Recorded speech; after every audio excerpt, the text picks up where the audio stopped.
Introduction acid to base हा धडा आपण पाहत आहोत. Indicators and their colours in acid and base हा तुम्हाला इथे टेबल दिलेला आहे. तो टेबल आपण आज स्टडी करणार आहोत.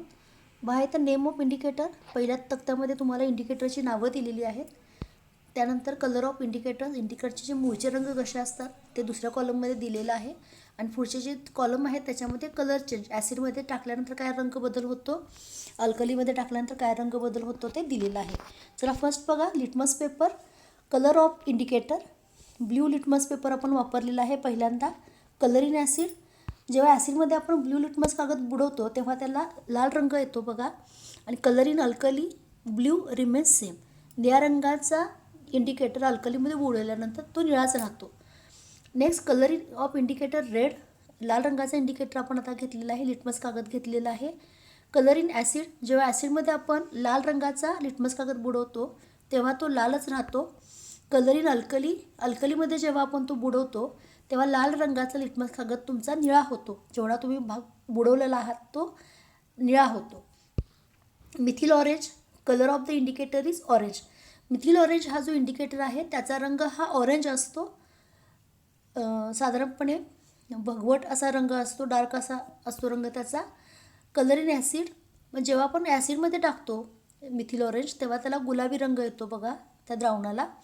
आणि कलर इन अल्कली, अल्कलीमध्ये टाकल्यानंतर सुद्धा त्याला पिवळा रंग येतो. Then फिनॉल्फथॅलीन, colourless. फिनॉल्फथॅलीन हा रंगहीन असतो, त्याला स्वतःचा असा रंग असत नाही, पाण्यासारखाच तो रंगहीन असतो. कलर इन ॲसिड, पण ॲसिडमध्ये टाकल्यानंतर फिनॉल्फथॅलीन हा कलरलेसच राहतो. कलर इन अल्कली, मात्र अल्कलीमध्ये टाकल्यानंतर त्याला गुलाबी रंग येतो त्या द्रावणाला. Then methyl orange, methyl red. Colour in indicator red, इंडिकेटरमध्ये जर आपण त्याचा रंग बघितला तर तो रेडच कलरनं असतो, methyl red. Colour in acid, ॲसिडमध्ये टाकल्यानंतर त्याचा द्रावणाचा रंग रेडच राहतो किंवा रेडच रंग येतो द्रावणाला. कलर इन अल्कली, इथं मात्र अल्कलीमध्ये मिथिल रेड टाकल्यानंतर तुमच्या द्रावणाला येलो रंग म्हणजे पिवळा रंग येतो. नेक्स्ट आपण पाहणार आहोत डोमेस्टिक इंडिकेटर. ह्याला मराठीमध्ये आपण घरगुती दर्शक असं म्हणतो. On non availability of laboratory indicators, natural indicators can be made by using several domestic substances. प्रयोगशाळेतील दर्शक पदार्थ उपलब्ध नसल्यास घरातील अनेक पदार्थांच्या सहाय्याने नैसर्गिक दर्शक बनवता येतात. You must have seen yellow food stains turning red after washing with soap. अन्नाचा पिवळसर डाग साबणाने धुतल्यानंतर लालसर झालेला तुम्ही सर्वांनी पाहिला असाल. This colour change is a result of chemical reaction between turmeric and alkaline material of soap. आता हा रंग बदल आहे हा अन्नातील हळद आणि साबणामधील आम्लारीमधील होणाऱ्या रासायनिक अभिक्रियेचा परिणाम असतो. Here turmeric acts as a indicator, हे ते हळद हे काय करते, दर्शकाचे काम करते.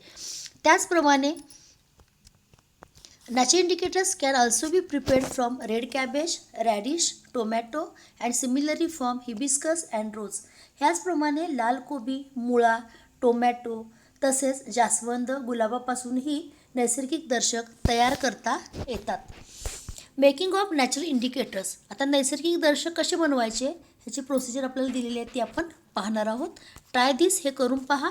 Apparatus, hibiscus, rose, turmeric, red cabbage, ल्यूज, फिल्टर पेपर.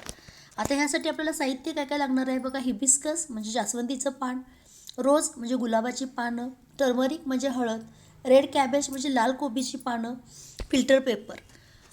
ॲक्टिव्हिटी, रब red petals of hibiscus flower on the white filter paper. लाल जास्वंदाच्या फुलाच्या पाकळ्या पांढऱ्या गालन कागदावर घासा. फिल्टर पेपर म्हणजे प्रयोगशाळेमध्ये पदार्थ गाळण्यासाठी आपण वापरतो, टिश्यू पेपरसारखाच असतो बघा पेपर, तो आपण इथे यूज करायचा आहे. लाल रंगाच्या फुलाच्या पाकळ्या आपण फिल्टर पेपरवर घासायच्या आहेत. दिस गिव्स हिबिस्कस इंडिकेटर पेपर. आणि अशा प्रकारे आपल्याला जास्वंदापासून तयार झालेला दर्शक कागद मिळेल, त्याच्या पट्ट्या आपण कापून घेऊ शकतो. Similarly rub rose petals on white filter paper. अशाच प्रकारे गुलाबाच्या पण पाकळ्या घ्या त्या पण फिल्टर पेपरवर घासा. Cut strips of the paper, आणि त्या कागदाच्या पट्ट्या कापून घ्या. Cut strips of paper. It is a rose indicator paper. Take turmeric powder and add little water in it. थोडंसं हळद पूड घ्या आणि त्याच्यामध्ये थोडं पाणी घाला. डीप फिल्टर पेपर और ordinary paper in turmeric water for some time. आणि काय करा, तुम्ही जो फिल्टर पेपर घेतलेला आहात तो काय करा, किंवा साधा कागद घेतलेला आहात तो थोडा वेळ त्या पाण्यामध्ये बुडवून ठेवा. After drawing make strips of that paper. आणि हा दर्शक काय करा, थोडा तुम्ही वाळवा त्याचा कागद तो, आणि त्यानंतर त्याच्या तो हळददर्शक कागद तयार होईल आणि त्याच्या पट्ट्या कट करा. Put leaves of red cabbage in small quantity of water and heat it. कोबीच्या पानाचे द्रावण, कोबीची पानं घ्या, थोड्याशा पाण्यात टाकून ते पाणी गरम करा. One solution of cabbage leaves cool down deep paper in it. आणि त्यामध्ये कागदात काय करा, त्या द्रावण थंड झाल्यानंतर त्याच्यामध्ये कागद बुडवून बाहेर काढा. कागद वाळवून त्याचे छोटे तुकडे करा. Make a strips of dried paper. In this way prepare red cabbage indicator paper. आणि अशा प्रकारे कोबीच्या पानाचा दर्शक काय करा, तयार करून पहा. Put some drops following substances on the indicator paper prepared by the above method and write the effects in the following table. तुम्ही वर जे काही दर्शक कागद तयार केलेला आहे त्याच्यावर विविध पदार्थांचे थेंब टाका व काय परिणाम होतो ते लिहा. सबस्टन्सेस पदार्थ, लाईम ज्यूस लिंबू रस, हळदीच्या पट्टीवर झालेला परिणाम. जेव्हा हळदपट्टीची तयार केलेली आहे आपण, टर्मरिक इंडिकेटर तयार केलेला आहे टर्मरिक पेपर, त्याच्यावर जेव्हा आपण लाईम ज्यूस टाकतो तेव्हा त्याचा रंग आहे तसा राहतो, रंगामध्ये काही बदल होत नाही, येलो कलर आहे तसा राहतो. आणि नेचर कसं असतं मग टर्मरिकचं, acidic. Lime water it is called as a calcium hydroxide, ज्याला आपण कॅल्शियम हायड्रॉक्साईड असं म्हणतो. तर चुन्याची निवडी तयार करा. Effect on turmeric paper. चुन्याची निवडी जेव्हा आपण टर्मरिक पेपरवर टाकतो तेव्हा त्या पेपरला लाल रंग येतो बघा. So it is a basic in nature. Try this. हे करून पहा. Take baking powder. थोडीशी बेकिंग पावडर घ्या. Add little water to it. त्यात थोडंसं पाणी घाला. Add this solution on to lime juice, vinegar, orange juice, apple juice etcetera and note the findings. आता काय करा बघा, खाण्याचा जो सोडा आहे त्यात थोडं पाणी टाकलं आपण, जे द्रावण होईल ते लिंबू रस, व्हिनेगर, संत्रा रस, सफरचंद रस इत्यादी पदार्थावर टाकून निरीक्षणांची काय करायचे, नोंद करायची आहे. What do you observe on addition baking soda solution in the fruit juice. बघा, खाण्याच्या सोड्याचे पाण्यामधील द्रावण फळांच्या रसात टाकल्यावर तुम्हाला काय आढळते. Whether bubbles formed or effervescence comes out fruit juice. बुडबुडे आले की फळांचा रस फसफसल्यासारखा झाला. From the above first activity we came to know that yellow turmeric indicator papers turns red in certain solutions. वरीलपैकी पहिल्या कृतीवरून आपल्याला काय समजते बघा, की हळदीपासून बनवलेला दर्शक कागद पट्ट्यांचा पिवळा रंग काही विशिष्ट पदार्थाच्या पाण्यामधील द्रावणात लाल होतो. Similarly on addition of baking soda solution in the acidic solution bubbles comes out or effervescence is produced. त्याचप्रमाणे आम्लधर्मी पदार्थाच्या द्रावणात खाण्याचा सोडा जे पाण्यामधील द्रावण टाकल्यावर बुडबुडे येतात किंवा ते फसफसते बघा. By this simple and easy activity we can identify acidic or alkaline substances. म्हणजे ह्या दोन्ही साध्या व सोप्या कृतीवरून आपल्याला पदार्थ आम्ल की आम्लारी ह्याची ओळख सहजपणे पटू शकते.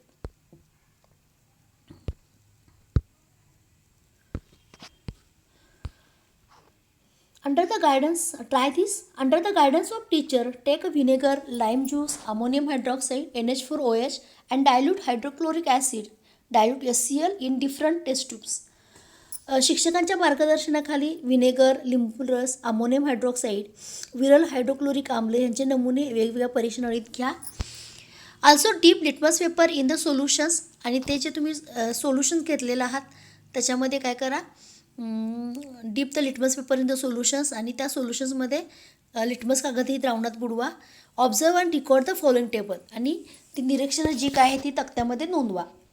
Sample of solution. काय सॅम्पल दिले बघा तुम्हाला इथं. लाईम ज्यूस, लिंबू रस दिलेला आहे. रेड लिटमस रेडच राहतो. ब्ल्यू लिटमस रेड होतो. फिनॉल्फथॅलीन कलरलेस. मिथिल ऑरेंज पिंक होतं बघा.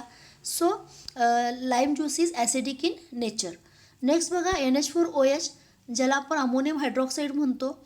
तर रेड लिटमस जर घेतला आपण तर त्याच्यामध्ये ब्ल्यू होतो. रेड लिटमस NH4OH मध्ये ब्ल्यू लिटमस ब्ल्यूच राहतो. फिनॉल्फथॅलीन टाकल्यानंतर ते पिंक होतं. मिथिल ऑरेंजला येलो रंग येतो. So NH4OH is basic in nature. Next बघा SCLमध्ये रेड लिटमस रेड राहतो, ब्ल्यू लिटमस रेड होतो. फिनॉल्फथॅलीन कलरलेस आहे तसं राहतं. मिथिल ऑरेंजला पिंक रंग येतो. So it is a acidic. HNO3 nitric acid म्हणतो आपण त्याला. रेड लिटमस त्याच्यामध्ये रेडच राहतो. ब्ल्यू लिटमस जो आहे तो सायट्रिक ॲसिडमध्ये रेड होतो बघा. फिनॉल्फथॅलीन कलरलेसच राहतं. मिथिल ऑरेंजला पिंक रंग येतो. So nature of the citric acid HNO3 is a acidic.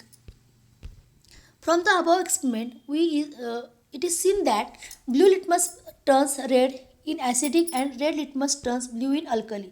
तर वरील हे सगळे जे एक्सपेरिमेंट आहे ते एक्सपेरिमेंट बघितल्यानंतर आपल्या काय लक्षात येतं बघा की ॲसिडमध्ये जेव्हा आपण रेड लिटमस बुडवतो तेव्हा तो रेडच राहतो आणि अल्कलीमध्ये जेव्हा आपण रेड लिटमस बुडवतो तो मात्र रेड होतो. Orange colour of methyl orange turns pink in acid.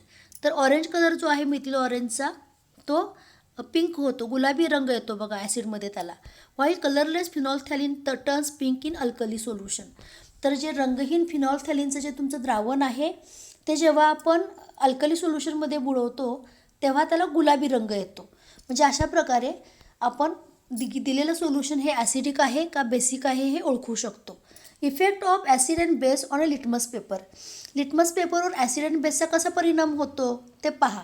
First activity बघा, इथं ब्ल्यू लिटमस डीप केलेला आहे तो रेड झालेला आहे. म्हणजे फर्स्ट जे तुम्हाला दिलेला बिकर आहे त्याच्यामधलं सोल्युशन हे ॲसिडिक आहे. सेकंड पिक्चर बघा, सेकंड पिक्चरमध्ये रेड लिटमस पेपर ब्ल्यू झालेला आहे. म्हणजे तुम्हाला जे सोल्युशन दिलेलं आहे ते बेसिक आहे किंवा अल्कलीचं आहे. नेक्स्ट, कॅन यू टेल, तुम्ही सांगू शकताय का पहा. What happens when sour substances like lime juice, tamarind water falls on Shahabad stones or kitchen platform. Why. बघा काय इथं प्रश्न विचारलेला आहे तुम्हाला की घरातील शहाबाद फरशीवर किंवा ओट्यावर लिंबाचा रस, चिंचेचे पाणी ह्यासारखे आंबट पदार्थ पडले तर काय होते आणि का होते. तर ह्याचा आन्सर काय आहे बघा. When sour substances like lime juice, tamarind water falls on Shahabad stones or kitchen platform, citric acid present in lime juice and tartaric acid in tamarind water reacts with metal carbonates present in a shahbaz stones or kitchen platform. बघा, जेव्हा घरातील ओट्यावर किंवा शहाबादी स्टोनवर चिंचेचं पाणी किंवा लिंबूचा रस सांडतो तेव्हा चिंचेच्या रसामध्ये citric acid असतं आणि आपलं टॅमरिन जे आहे त्याच्यामध्ये टार्टरिक ॲसिड असतं. ते शहाबादी फरशीमध्ये कार्बोनेट नावाचं मेटल असतं त्याच्याशी रिॲक्ट होतात आणि carbon dioxide gas evolve resulting in the formation of uneven surface. आणि मग जिथं जिथं तो पदार्थ पडतात हे रस जिथं जिथं सांडतो तिथं केमिकल रिॲक्शन होते आणि कार्बन डायऑक्साईड वायू केमिकल रिॲक्शन होऊन बाहेर पडतो. नेक्स्ट क्वेश्चन बघा. Collect soil sample from your surroundings and find out whether it is acidic, alkaline or neutral. आपल्या परिसरातील माती आणून ती आम्ल, आम्लारी की उदासीन हे पहा. तर इथं बघा, soil sample collected from the surrounding are acidic in nature. तर तुमच्या परिसरातील जशी माती असेल त्यानुसार तुमचे ते रिझल्ट येतील. Next, which substances are used to clean greenish stains on copper vessels and shine silver utensils. हिरवट डाग पडलेल्या तांब्याची भांडी व काळसर पडलेली चांदीची भांडी चकचकीत करण्यासाठी काय वापरतात. तर tamarind pulp is used to clean greenish stains on copper vessels. तांब्याची जी भांडी असतात त्याच्यावर जो हिरवट रंग जे डाग पडलेले असतात ते घालवण्यासाठी टॅमरिन पल्प म्हणजे चिंचेचा पल्प, चिंचेचा लगदा चिंचा वापरली जाते. To shine blackish silver utensils ammonia solutions और लाईम ज्यूस और डिटर्जंट इज यूज्ड. तर चांदीची जी भांडी असतात त्यांना चकाकी येण्यासाठी आपण लाईम ज्यूसचा यूज करतो किंवा डिटर्जंटसुद्धा यूज करतो. Next, why toothpaste is used for brushing teeth. दात घासण्यासाठी आपण टूथपेस्टचाच का वापर करतो? Because the toothpaste contains fluorides and alkali to neutralize the mouth acid. बघा, टूथपेस्ट जी असते त्या टूथपेस्टमध्ये फ्लुराइड्स असतात आणि अल्कली असते, जी काय करते, आपल्या तोंडामध्ये जे ॲसिड आहे त्याला न्यूट्रलाइज करते. Hence the toothpaste which is generally alkaline is used for cleaning the teeth as it neutralise the excess acid in the mouth and prevent tooth decay. आणि म्हणूनच जी टूथपेस्ट आहे जी जनरली अल्कलाइन असते नेचरनं, ती is used cleaning teeth, आणि म्हणून दात घासण्यासाठी आपण पेस्ट वापरतो जी नेचरनं अल्कलाइन असते. It can neutralise the excess acid in the mouth. आपल्या तोंडामध्ये जे जास्त प्रमाणात जे ॲसिड असतं ते न्यूट्रलाइज केलं जातं टूथपेस्टमुळं अँड प्रिव्हेंट टूथ डिके, आणि त्यामुळे दातांची होणारी कीड आपल्याला थांबवता येते. आता नेक्स्ट आपल्याला पार्ट बघायचा आहे इथं acid. Acid is a such substance which give H+ ions in solution state. Acids म्हणजे असा पदार्थ की जो सोल्युशन्समध्ये आपल्याला H+ आयन्स देतो. Example, HCl dissociate in water solution. जर आपण पाण्याचं द्रावण घेतलं आणि त्याच्यामध्ये त्याचं डिसोशन केलं, HCl घेतलं आणि त्याचं डिसोशन केलं पाण्यामध्ये, तर आपल्याला खालील प्रकारे आयन्स मिळतात. बघा, HCl is a aqueous. Aqueous म्हणजे लिक्विड फॉर्म. ॲक्वियस म्हणजे लिक्विड फॉर्ममध्ये असणाऱ्यांना आपण ॲक्वियस असं लिहितो, AQ लिहितो कंसामध्ये. तर हायड्रोक्लोरिक ॲसिड, त्याचं जेव्हा आपण डिसोसिएशन करतो तर H+ आयन्स मिळतात आपल्याला, हायड्रोजन आयन, अँड Cl- म्हणजे chlorine ions. Next, example of some acids. आपल्याला आता ॲसिडचे काही एक्झाम्पल्स पाहायचे आहेत. Hydrochloric acid, HCl, nitric acid, HNO3, sulphuric acid, H2SO4, carbonic acid, H2CO3 in cold aerated drinks. म्हणजे जे इरिटेड ड्रिंक्स असतात, कोकाकोला, थम्सअप ह्यासारखे, त्याच्यामध्ये कार्बोनिक ॲसिड यूज केलं जातं. Next, our daily diet contains a few natural acids. आपलं दैनंदिन जे जेवण आहे, अन्न आहे, त्याच्यामध्ये खाद्यपदार्थ जे आहेत त्याच्यामध्ये नैसर्गिक आम्ले असतात. They are mild in nature and hence are not harmful like mineral acids. आणि ही जी आम्लं आहेत ही सौम्य प्रकृतीची असल्यानं खनिज आम्लाप्रमाणे म्हणजे मिनरल ॲसिड जे आहेत त्यांच्याप्रमाणे हानिकारक किंवा अपायकारक असत नाहीत.